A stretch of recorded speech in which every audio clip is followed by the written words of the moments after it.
Hello students, how are you all. Welcome back to my YouTube channel. My name is Rafaqat. जैसा कि आप सभी को पता है, लास्ट वाली वीडियो में एक्सरसाइज 1.2 का क्वेश्चन नंबर सेकंड तक कंप्लीट कर चुके थे। आज के इस वीडियो में लेने वाले हैं question number third. Question number third की लैंग्वेज आप यहाँ देख सकते हैं। तो बच्चों, बिना कुछ देर किए स्टार्ट करते हैं क्वेश्चन नंबर थर्ड को। तो क्वेश्चन नंबर थर्ड में आपको एक फंक्शन दे रखा है और उस फंक्शन का नेम होता है बच्चों ग्रेटेस्ट इंटीजर फंक्शन। अब ये जो ग्रेटेस्ट इंटीजर फंक्शन जो होता है ना, इसको स्क्वायर ब्रैकेट से डिनोट किया जाता है और उसके अंदर जो भी वैल्यू रखो आप वेरिएबल में उसको रख सकते हैं। तो यहाँ पर स्क्वायर ब्रैकेट ऑफ एक्स भी बोल सकते हैं आप इसको, ग्रेटर इंटीजर फंक्शन को। पहले तो इसको समझते हैं बच्चों कि ग्रेटर इंटीजर फंक्शन होता क्या है। ठीक है, तो ग्रेटर इंटीजर फंक्शन जब भी आपके पास आ जाए ना बच्चों, तो यहाँ पर डिपेंड करता है कि एक्स की वैल्यू क्या रखी गई है, क्या रखी गई है। अगर x की वैल्यू मान लो, जैसे कि इसमें दो कंडीशन होती है। मान लेते कि x अगर इंटीजर्स है, क्या है x आपके पास इंटीजर्स। अब इंटीजर्स में कुछ भी आ जाए, तो जब x इंटीजर होगा ना, तो इस कंडीशन में जो भी वैल्यू होगी ना वो ही बाहर निकल जाती है। जो भी वैल्यू होगी वो ही बाहर निकल जाती है। जैसे कि समझाता हूं यहाँ पर मैं। यहाँ पर अगर आपने 2 लिखा तो यहाँ पर 2 ही बाहर आएगा। अगर आपने यहाँ माइनस का 2 लिखा तो यहाँ माइनस का 2 ही बाहर आएगा। तो ध्यान रखना, जब भी x इंटीजर होगा तो जो वैल्यू यहाँ है वो उसी के बराबर होता है। ये आपको ध्यान रखना है। दूसरी बात करें बच्चों यहाँ पर, तो दूसरी बात में मान लेते हैं अगर x जो है ना वो डेसिमल फॉर्म में आ रहा है। कैसा आ रहा है बच्चों?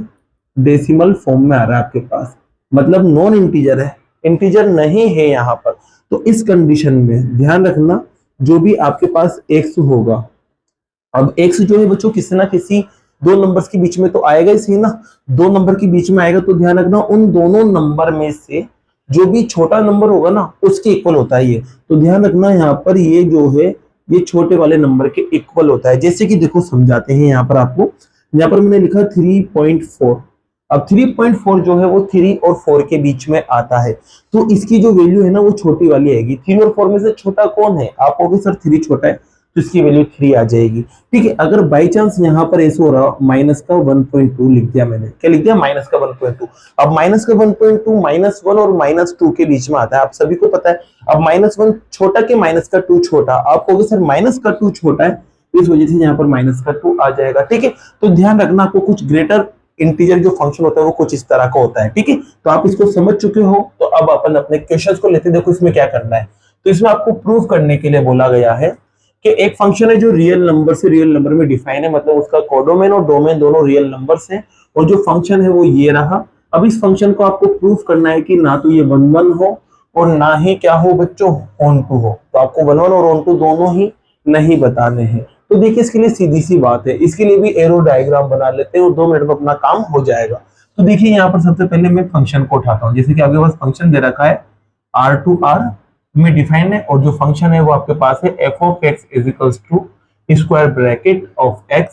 इसके अलावा बच्चों यहाँ देखो x की वैल्यू आप रखेंगे, और x की वैल्यू यहाँ से क्या रखोगे? रियल नंबर्स में से। तो कह सकते हैं कि जो x है वो बिलोंग करेगा रियल नंबर्स में से। अब यहाँ पर बस आपको x की वैल्यू लेना है। जैसे कि देखो बच्चों, मैंने x की वैल्यू यहाँ पर 1 ले ली समझने के लिए ना। तो x की वैल्यू जब 1 रखेंगे यहाँ आप, तो यहाँ x की जगह 1 आ जाएगा, और यहाँ भी ब्रैकेट के अंदर भी क्या जाएगा? 1। अब देखो ये इंटीजर है, तो इंटीजर है इस वजह से जो भी यहाँ वैल्यू होगी उसी के बराबर होगा, जैसा कि मैंने यहाँ समझाया आपको। x की वैल्यू चलो बच्चों मैं यहाँ पर 1.3 लेता हूँ। जैसे 1.3 लेंगे तो यहाँ x की जगह 1.3 आ जाएगा, और 1.3 आती है बच्चों यहाँ पर आप देखोगे कि यहाँ पर भी 1.3 बनेगा, और इन ये जो नंबर है 1.3 ये किस किस के बीच में आता है? तो ये आता है 1 और 2 के बीच में। अब छोटा कौन है दोनों में, 1 और 2 में? तो आपको भी सर 1 छोटा है, तो यहाँ पर वैल्यू जाएगी वो आएगी किसकी? 1 की आ जाएगी। जैसे कि बच्चों यहाँ पर x की वैल्यू अगर मैं 2.3 लेता हूँ समझने के लिए, या 2.3 2.4, किसी किसी बच्चों के दिमाग में ये भी आता है बच्चों की 2.5 अगर आ जाए तो क्या बनेगा इस कंडीशन में? तो 2.5 की कंडीशन में बच्चों ध्यान रखना छोटा वाला नंबर ही लेना है। छोटा वाला नंबर कौन सा आएगा? क्योंकि देखो ये दोनों के बीच में, ये 2 और 3 के बीच में, लेकिन छोटा नंबर क्या है? तो छोटा नंबर यहाँ पर 2 ही आएगा, क्योंकि 2 और 3 में छोटा नंबर 2 है, इसलिए 2 आ जाएगा। तो यहाँ पर अगर मैं 2.5 ले लेता हूँ, तो 2.5 लूंगा तो बच्चों यहाँ पर भी 2.5 बन जाएगा, और जब 2.5 बनेगा तो यहाँ पर भी 2.5 रहेगा। अब ये जो नंबर है वो 2 और 3 के बीच में है, इस वजह से यहाँ पर जो नंबर आएगा वो क्या आएगा?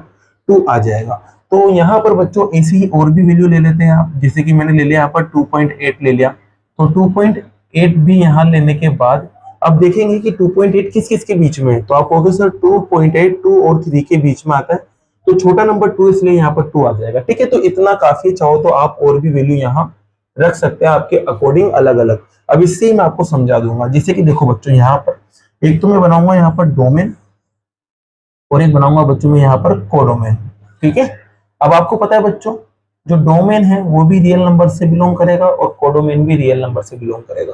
तो इसमें सारे ही के सारे नंबर आ सकते हैं। जैसे कि यहाँ पर मैं 1 लिख देता हूँ, 2 लिख देता हूँ, या फिर 1.3 लिख देता हूँ। पॉइंट वाले सारे नंबर इसके अंदर आ जाएंगे। मैं यहाँ 2.5 लिख देता हूँ, 2.8 लिख देता हूँ, 3 लिख देता हूँ। ठीक है, ये मैंने यहाँ नंबर लिख दिए।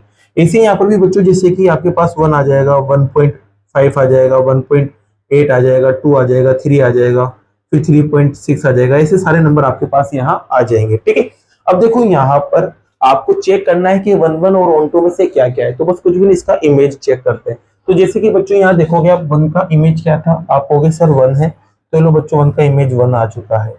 1.3 का इमेज क्या है, तो आप कहोगे 1.3 का इमेज 1 है, तो ये लो बच्चों 1.3 का इमेज भी 1 आ चुका है। 2.5 का इमेज आप देखोगे क्या है, 2, तो यहाँ पर 2.5 का इमेज 2 आ चुका है। फिर आप देखोगे 2.8 का इमेज, 2.8 का इमेज क्या है, 2, तो यहाँ पर 2.8 का इमेज ये 2 आ जाएगा।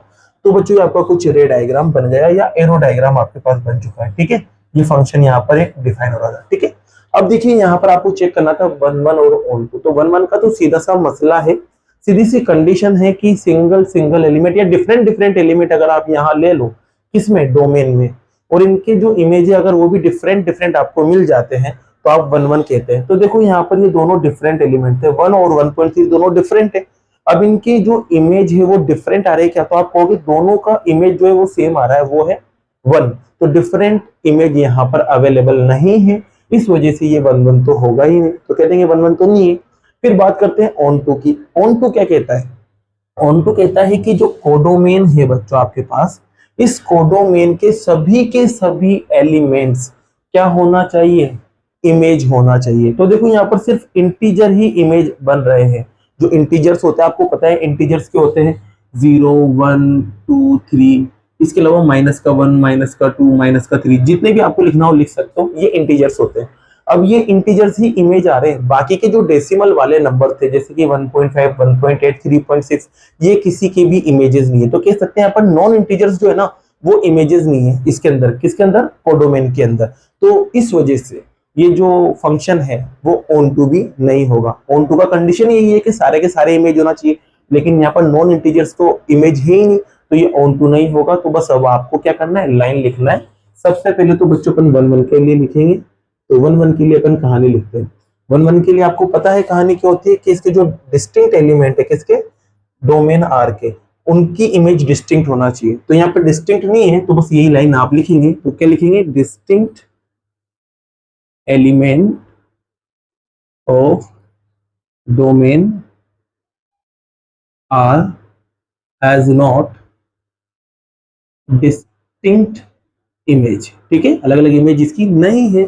सो एफ इज नॉट 1 1, ये 1 1 की कंडीशन हो गई। ठीक है, अब आप ऑन टू की कहानी लिख लेंगे। चलो ऑन टू में लिखते हैं। तो ऑन टू के अंदर बच्चों क्या सभी के सभी एलिमेंट जो है वो इमेज है, आप होगे सर नहीं है, ये लिख देंगे अपन every element of codomain, every element of codomain are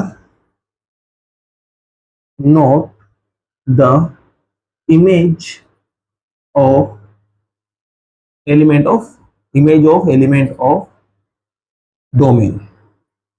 ठीक है, सारे के सारे जो डोमेन के एलिमेंट है उनके इमेज नहीं है कोडोमेन के अंदर। ठीक है, तो इस वजह से यहां लिख देंगे लास्ट में F is not onto. ठीक है बच्चों, ये आपका क्या होगा, थर्ड क्वेश्चन क्या होता है, कंप्लीट होता है, जिसके अंदर आपको बताना था कि ना तो ये 1 1 होगा ना ही ऑन टू होगा। तो यहाँ देख सकते हैं ना तो 1 1 है ना ही ऑन टू है। तो इसी के साथ बच्चों क्वेश्चन नंबर 3 कंप्लीट होता है। अब लेते हैं नेक्स्ट क्वेश्चन को। जैसा कि बच्चों क्वेश्चन नंबर 4 आप यहाँ देख सकते हैं। क्वेश्चन नंबर 4 के अंदर आपको एक फंक्शन दे रखा है, मॉड्यूलस फंक्शन। ठीक है, मॉड्यूलस फंक्शन को डिनोट करते हैं कुछ इस शक्ल में। ठीक है, ये मॉड्यूलस फंक्शन होता है। अब इस मॉड्यूलस फंक्शन को आपको प्रूफ करना है कि ये ना तो वन वन होना चाहिए और ना ही ऑन टू होना चाहिए, आपको यहाँ पर प्रूफ करना है। ठीक है, तो देखिए बच्चों सबसे पहले आप फंक्शन को लिखते हैं। यहाँ पर लिखा हुआ है एफ आर टू आर। ठीक है, तो डोमेन भी आर है और कोडोमेन भी आर है। फंक्शन को लिखते हैं बच्चों यहाँ पर, तो फंक्शन आपके पास दे रखा है मोड एक्स। ठीक है, अब देखो यहाँ पर एक्स की वैल्यू को आपको रखना पड़ेगी, तो एक्स की वैल्यू जो है वो कहाँ से आएगी, तो एक्स की वैल्यू आएगी बच्चों यहाँ पर रियल नंबर्स में से।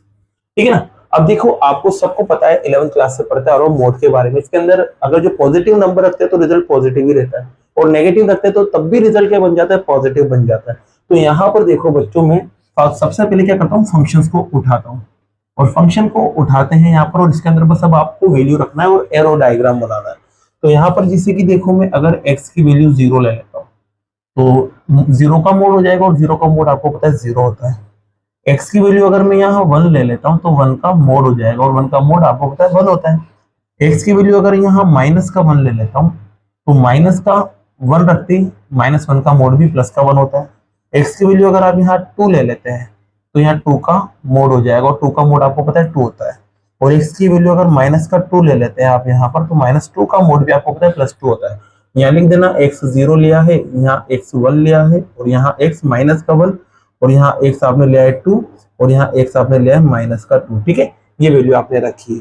अब देखिए बच्चों इसका क्या करते हैं अपन, एरो डायग्राम बनाते हैं। अब एरो डायग्राम बनाएंगे तो एक तो डोमेन बनाएंगे और एक कोडोमेन बनाएंगे, दोनों के दोनों ही रियल नंबर से रिलेटेड करेंगे, ये भी ध्यान रखना है आपको। अब देखो बच्चों यहाँ पर रियल नंबर से तो सब कुछ ले सकते हैं आप, इसमें पॉइंट वाली भी ले सकते हैं, अपोन में भी ले सकते हैं, रेशनल भी ले सकते हैं, इरेशनल भी ले सकते हैं, आप सब कुछ ले सकते हैं यहाँ पर, है ना। ठीक है, लेकिन मैं यहाँ पर इंटीजर्स की फॉर्म ले रहा हूँ, इसमें माइनस वगैरह सब आ जाएंगे, तो यहाँ 1 2 ऐसे चलता रहेगा। ठीक है, और यहाँ पर भी माइनस का 1 माइनस का 2 चलता है। यहाँ पर भी बच्चों मैंने रियल नंबर्स में जैसे कि 1 2 3 ये ले लिया, और यहाँ माइनस का 1 माइनस का 2 ऐसे चलता रहेगा। ठीक है, अब देखो बच्चों यहाँ पर आप देखोगे इमेजेस को, जैसे कि 0 का इमेज क्या है, आप कहोगे सर 0 का इमेज 0 ही है, ये लो बच्चों। ठीक है, आप कहोगे 1 का इमेज, तो आप कहोगे 1 का इमेज 1 है, ये लो भी 1 का इमेज 1 आ गया।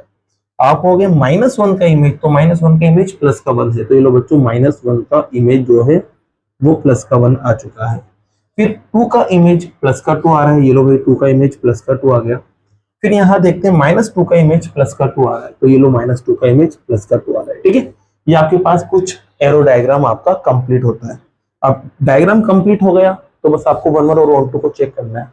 सबसे पहले चेक करेंगे 1 1 को। 1 1 कहता है भाई कि जो आपके पास डोमेन है ना, इस डोमेन के अगर डिस्टिंक्ट एलिमेंट है तो इनका इमेज भी डिस्टिंक्ट आना चाहिए, मतलब डिफरेंट डिफरेंट आना चाहिए।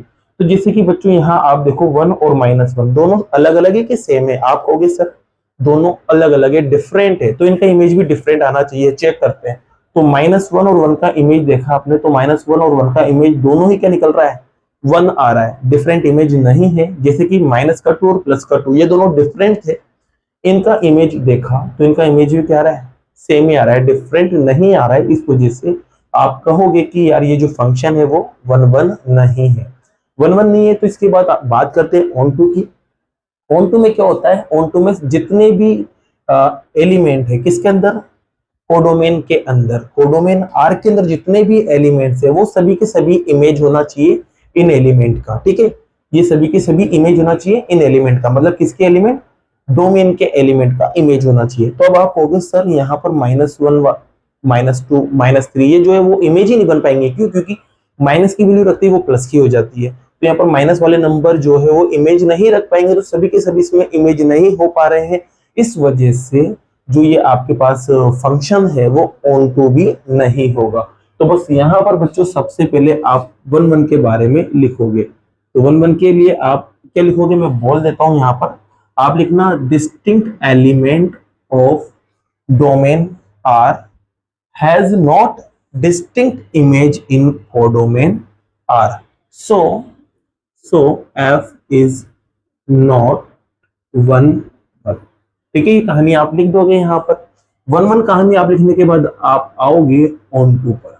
ऑन टू में क्या देखते हैं कि सारे के सारे जो एलिमेंट्स है वो इमेज है या नहीं है, तो यहाँ आप लिख देना every element of codomain are. क्या लिखोगे, every element of codomain are not the image of element of domain are.